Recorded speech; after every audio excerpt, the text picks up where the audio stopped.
High, welcome back to another mini blog.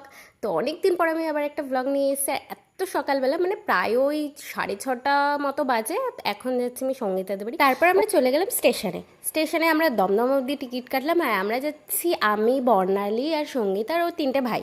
তো আমরা দমদমে চলে আসার পরে এখানটায় আমরা মেট্রোর টিকিট কেটে নেব। আর আমরা যাচ্ছি দক্ষিণেশ্বর।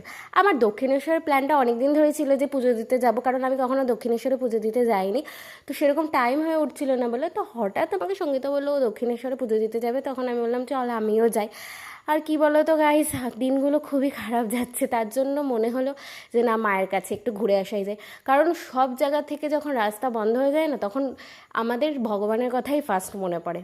হ্যাঁ, একটু আমরা সেলফিশ হয়ে যাই, কারণ খুশির টাইমে তার কথা মনে থাকে না, কিন্তু দুঃখের টাইমে সবার আগে তার কথাই মনে পড়ে। না, আমার ক্ষেত্রে সেই জিনিসটা না। আমার খুশির টাইমে আমি যেটা নিয়ে খুশি থাকি সেটার জন্য তাকে থ্যাংক ইউ বলি মন থেকে। হয়তো মন্দিরে সবসময় যাওয়া পসিবল হয়ে ওঠে না।